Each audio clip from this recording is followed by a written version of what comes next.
Welcome back, my fellow patriots. There was a time when you could grab a newspaper, open it up, read the headline, and get the straight and true facts. Or is that just a myth that we like to believe? Ladies and gentlemen, I am Judge Michael Warren, co-creator of Patriot Week, Oakland County Circuit Court Judge, and former member of the State Board of Education. And I'm pleased to move forward with our compelling question today, which is the media biased?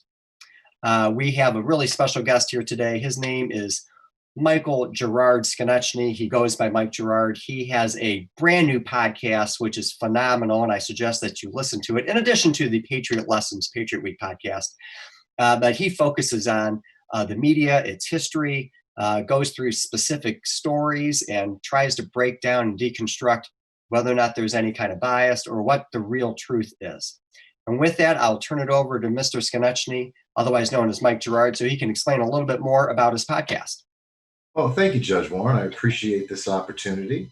And yeah, this is something that I've been interested in for a while, looking at the media that we have today and just getting enraged sometimes because you read these stories and you're like, that can't be true. And then you look at the opposing side and they have a completely different outlook. And then it's 2 a.m. and you've done all this research and you realize that both sides are just full of garbage. So that's what kind of caused me to look at this a little bit more in depth and actually do a podcast. Well, tell us how you really feel.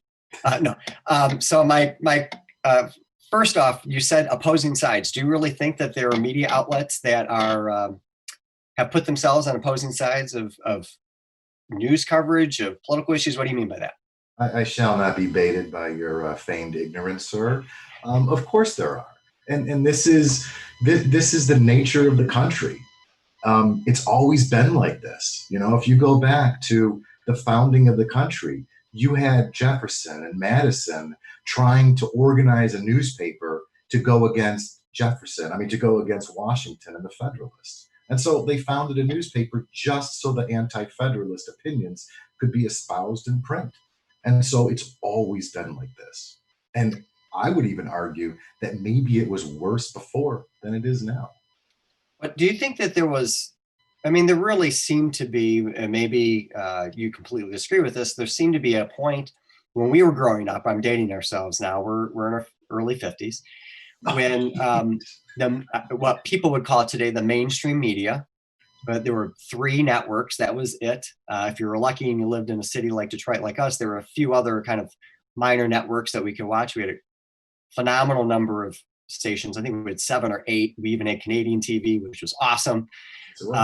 Which, think about the hundreds of stations we have now. But there seemed to be a belief, and maybe it was wrong, that if you watched any of those major networks, that they weren't biased. They were trying to tell you the story straight. But was that just a myth? Well, no, I don't think it was. And I think if you look at journalism, especially in our lifetime or in the latter half of the 20th century, if you were a newspaper man or a radio reporter or a TV reporter before, let's say, the 60s or 70s, you were just a blue-collar worker. It was just a job. It wasn't until it started to become prevalent in the universities and in the colleges where you would get a degree in it that the nature of the profession changed. Then you had, liberal institutions, colleges teaching a specific slant. And so in the newsrooms of the 70s, you had these old crusty reporters that pulled themselves up from the mailroom who did the actual reporting. And then you had the new brand of journalism that really had an agenda behind it. And so I think, especially if you look at the 3 major news outlets, ABC, NBC, and CBS, that reporting was about as factual as it gets, in my opinion. Okay, so what happened?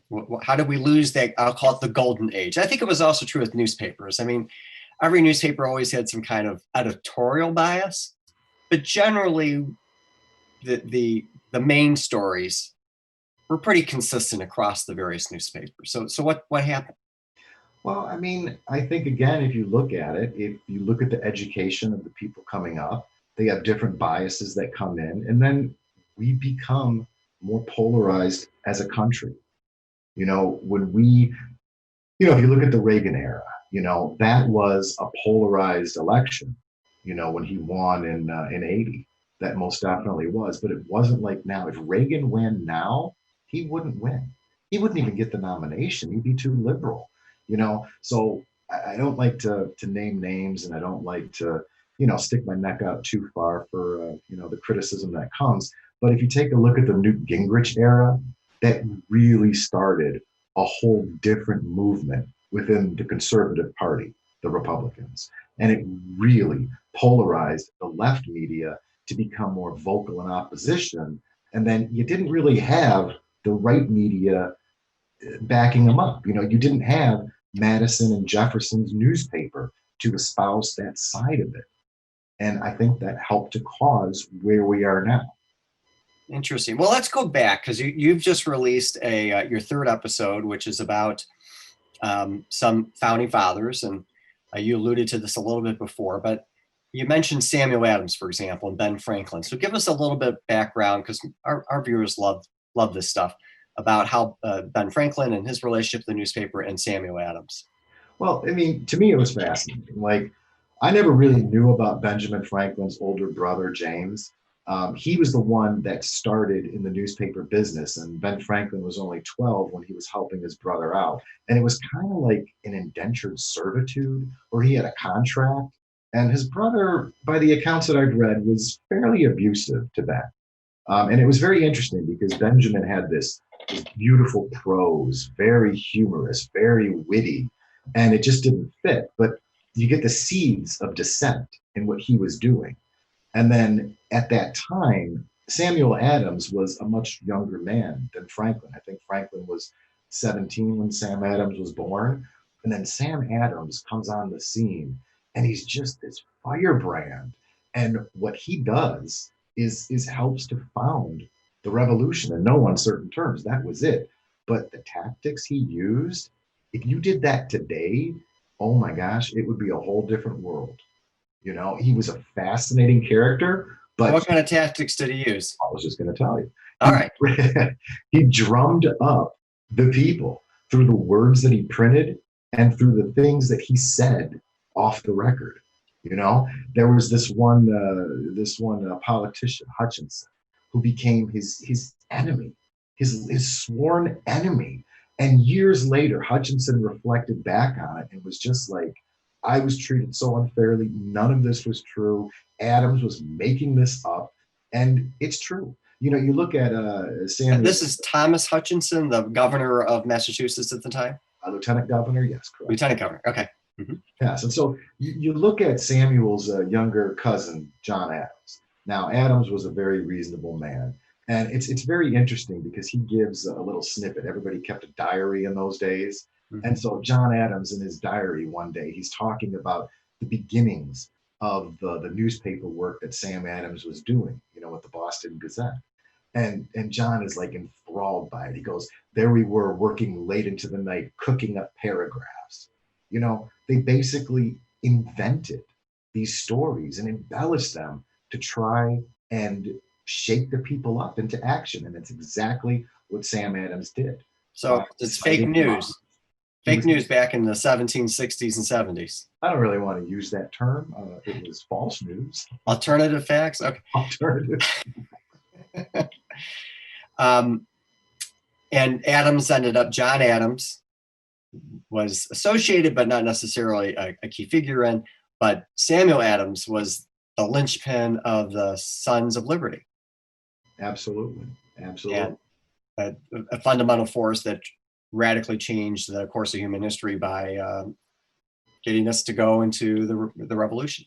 Sure. And I mean, if you look at the Boston Massacre, that was very interesting. Like, there's all these accounts of how the crowd came to the what was the house called? The exchange. The Customs House. Yeah, the Customs House, right. And there was a couple people that were talking about it afterwards because the church bells rang. Nobody knew who rang the church bells, but that brought the people out. And there were eyewitnesses that said they thought it was interesting that people came to respond to a fire with pitchforks.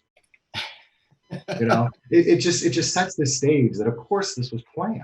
And then because of the reporting at the time, Sam Adams, his account was the only one that spread across the country. And it was accepted as gospel. And was it the truth? We'll never know. Paul Revere made a wood carving that became like the iconic image, which is just a volley of soldiers slaughtering the um, diminutive patriots, right? Just kind of standing around and they get shot. Not quite probably what happened.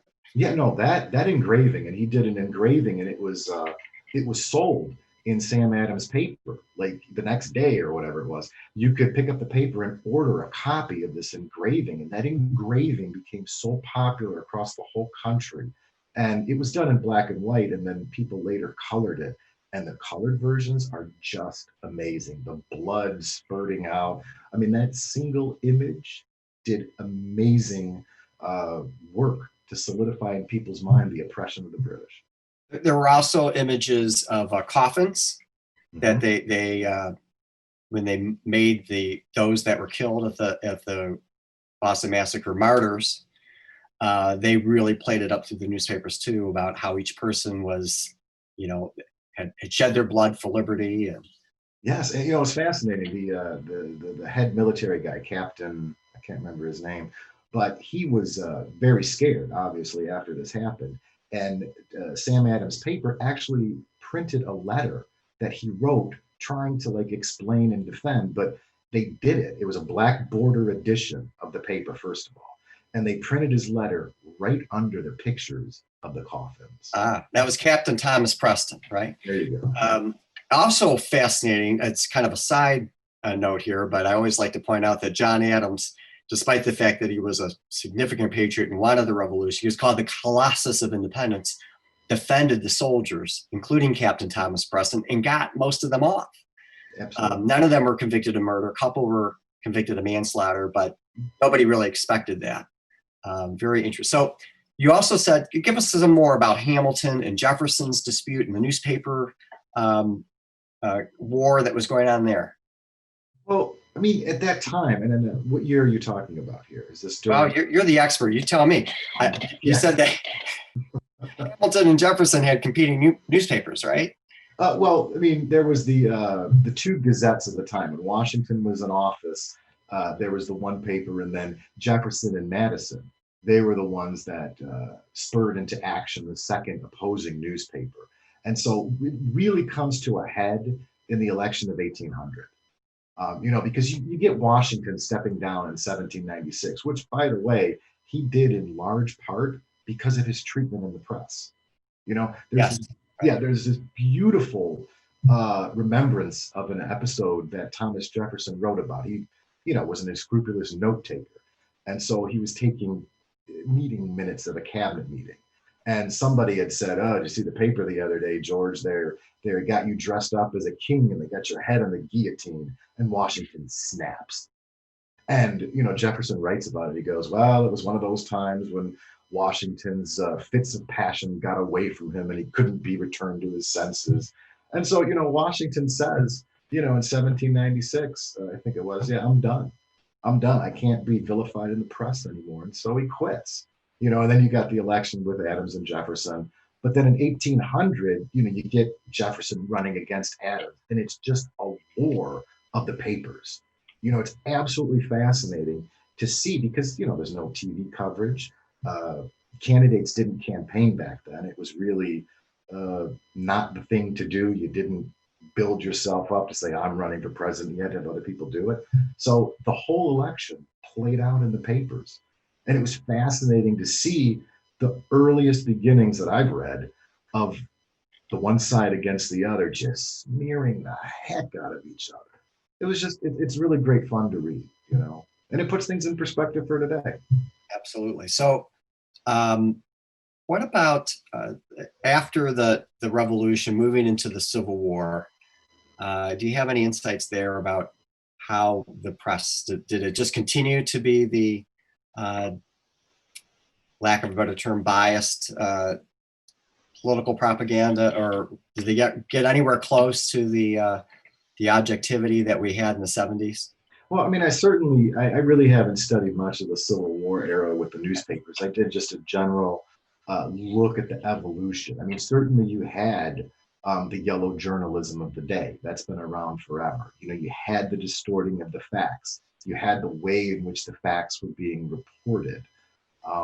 Yeah, but I don't have a whole lot of insight into actual specific examples. But if you do look at the history of the newspapers, you see this amazing progression. And it actually gets better for a time. You know, the colonial newspapers and the early American newspapers were relentless. You know, I know that in Lincoln's time during the war, I mean, you did have the opposing papers, you know, saying that he was a failure and this and that, you know. But then it does progress in the 20th century where it just, you know, you get the newspaper giants who then just completely distort the facts. And then it does get better. You know, you do have this return to, I don't know what to call it, but in the 50s and 60s and 70s, in that brief post-war period, you do have this journalism that is investigative, you know, and that it is based on facts. And it's a very interesting period, and it didn't last for long. Okay, so let's go jump to the modern day period. We've already established that there's a media bias and it's prevalent, um, but you know, a general news story, for example, you know, what's going on right now in connection with the George Floyd controversy and the riots and looting, or the pandemic and what's going on. Do you think that most of the sources generally get the facts right, or is there a bias there too? Well, you know, it's interesting. I mean, in looking at the COVID pandemic and looking at the current riot, or I don't even want to say riot situation, but the current unrest right now, um, it's fascinating to me to see the different stories and how they're reported. You know, I did a couple really in-depth looks at a couple stories, and you always are able to find their sources. You know, the AP is the source of a great many of secondary media outlets. And even though they are also a little bit biased, they do tend to stick to the facts. So, you know, it's fascinating to me to take an actual story and to look at their source material and then go back to that story and look at the spin that they put on it. Now, in some cases, and this is horrible, this is a whole new brand of journalism that I'm seeing, it's just lazy. People don't seem to, not people, but journalists don't seem to understand how to interpret the facts. And I don't mean to say that like, you know, as just an insult. You know, I did a little study um, looking at the hydroxychloroquine matter. And in that, if you were going to the source material, you had to read a scientific study. Well, you know, maybe that's not what a lot of journalists do. And they just take what other people say, or they do try and read it and they lift the wrong things out and they just get it horribly wrong. Now, I'm not saying that they're uh, deliberately distorting the facts, but they're clearly not being responsible reporters. Well, let me. You just used a term that I don't want to breeze by. You used the term journalist. Hmm. So I want to take us back to, and hopefully all of our audience will remember this, but you know, we may have some younger students. Hopefully, we do that don't. There was a time when there was a expose by a blog showing that a letter that was purportedly written in connection with George W. Bush's draft deferment was a fake because the typewriter that was used to type it out didn't exist. Do you remember this one? I do. I do. And that seems to have been a watershed moment where an individual, uh, you know, basically in their basement or in their study, broke a major news story, despite the fact that this had been covered by in high profile fashion by all the major media outlets. So who's a journalist? Well, you know, that's interesting. Again, you know, we talked a little bit before about how, you know, before the 60s and 70s made it a degree, you know, it was a profession. It was a blue collar profession. But now anybody with a cell phone can be a photojournalist, you know? Yes. Anybody with the It's internet. proven by the Floyd death, right? Absolutely. Rodney King in the past. Now that wasn't a phone, but that was somebody. Well, still, that was captured. And Right. so yeah, I mean, when you had cameras becoming more available, yeah. I mean, and if you think about it, like, you alluded to the Civil War And era. Bigfoot. Absolutely. When cameras came on the scene, in the 1800s, it was a novelty. Like, you had to have money to buy it and know how to use it. But if you had one, you all of a sudden were a valuable commodity. Now we are all valuable commodities when we carry our cell phones. And so, yeah, so what is it to be a journalist? I mean, in one sense, yeah, you can go to school, you can do it that way, or you can just do what you and I do: look, observe, record, research, and write. Very interesting. Yeah. So I interrupted your story in connection with the journalist hadn't read the scientific study. What else? Other examples can you give us about where the viewpoint of some media outlets may be, however you define that, might be myopic, incomplete, or biased? Well, it's interesting, and I don't want to name any particular news outlet to give them credence or credit, but there is one particular one that they definitely have a bias, they definitely have an agenda, and it's interesting because they do their homework. They do present you with both sides, they do present you with the facts, but they do it in such a subtle way that it shapes the narrative throughout the course of the article, and it leaves you with the conclusion that they want you to get to, but all the while you think that you have the facts. It is absolutely fascinating how you can manipulate people's beliefs by the words that you choose. And of course, it's always been like that, but now it's just, you have the evidence right there in front of you. It's just fascinating. So on your podcast, you list some of the media sources that you look at to see what you can discern about the truth. So give us a list of what you use for purposes of trying to drive at the truth. All right, now this is in no way means to be an endorsement of anything. Okay? Right. I use the BBC World News as just a big snapshot of the world. I find them to be fairly accurate in their reporting. Yes, of course, they have bias, as does every source, but it's a good snapshot of the world. And then I would listen to NPR. I do believe that they have very good news coverage. Again, some bias, of course. And then I always go to Fox News to look at what they've got going on. Now, typically, I can stop at those three sources unless something catches my eye. Now, if something catches my eye and I really want to know more about it, then I'll start digging at the main news sources of ABC, NBC, CBS. And again, they're still fairly neutral news sources for the most part. And then if I want to look at the AP to get a source like there, and then you can go to the newspapers, the New York Times, the Washington Post, a couple others. You just have to be very careful where you go and where you get your news. I have not found one news source that is completely impartial and unbiased.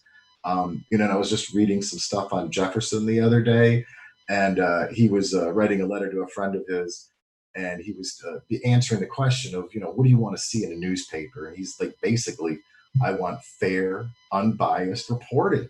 And he's like, but that newspaper would never sell a copy. Never sell a copy. It's interesting. I would throw in one other news source, which I use, which is XM Radio's POTUS station, Politics of the United States. Their morning broadcast is, I think, quite balanced. And that particular host is very good about having people from all different political perspectives come on and to discuss current events in a way that, and then he has some history stuff too, but current events in a way that isn't just one perspective over and over and over again, which you see so often. And they typically don't yell at each other either, so that's good. If you were what is your recommendations or guidance to, other than listening to your podcast, Mike Gerard, Be Reasonable. I said that wrong, right? What's the name of the podcast again? It's Be Reasonable with Mike Gerard. All right, Be Reasonable. If you type those things in, it will show up in your podcast feed. I hope so. But other than that, what advice would you give to people that care about getting the truth through the news? I mean, I go back to Jefferson in that letter I was just referencing. He's like, you can't believe anything you read. I hate to say it, but you have to be skeptical. If you read something and it means something to you, if it's not just, a frivolous fact, like, there's a storm blowing in. If it's something that actually matters to you in your thinking, challenge yourself. Try to find the opposing point of view. Try to convince yourself that you're wrong. I challenge everybody to do that. Don't just think that you believe in something. Know why you believe in it. That's some excellent advice, and it's a perfect place to end this conversation. Mike Gerard Skonechny, podcaster for Be Reasonable with Mike Gerard. Thank you so much for this illuminating and informative discussion. We very much appreciate it. We hold these truths to be self-evident, that all men are created equal, that they are endowed by our Creator with certain unalienable rights, that among these are life, liberty, and the pursuit of happiness, and that to secure these rights, governments are instituted among men, deriving their just powers from the consent of the governed, that when any form of government becomes destructive to these ends, it is the right of the people to alter or abolish it and to establish new government, laying its foundation such principles and organize its powers such forms of them so seem most likely to affect their safety and happiness. Those words from the Declaration of Independence were revolutionary in 1776, and they remain revolutionary today. One of the rights that we fought for during our struggle for independence and after, in our Constitution and otherwise, was the freedom of speech and the freedom of press. It's so important to maintain our liberties and freedoms by securing those particular freedoms. Because if you can't talk about things, if you can't hash out and have debates, tyranny will eventually overcome our freedoms and liberties. So it's very important that we protect and defend those freedoms, but it's also important that we exercise them in an informed way. Look at the media, as Mike Gerard said, be skeptical and scrupulous, and ensure that that what you're looking at doesn't have some hidden bias, or if it does have a bias, look at other sources. Challenge yourself. I love that advice. That's great. Ladies and gentlemen, it is so important that you do that so that our freedoms and liberties can be protected. That is what Patriot Week is all about. So join us at www.patriotweek.org and at Patriot Week's Facebook and Instagram pages, or you can send an email if you'd like to get engaged at info@patriotweek.org. We also have a new podcast, Patriot Lessons, American History and Civics, so you can listen to that and Be Reasonable with Mike Gerard. Our website our podcast, as I mentioned, is Patriot Lessons, as well as so is this TV show. So we try to be consistent. Thank you, and until next time, God bless you, and God bless America.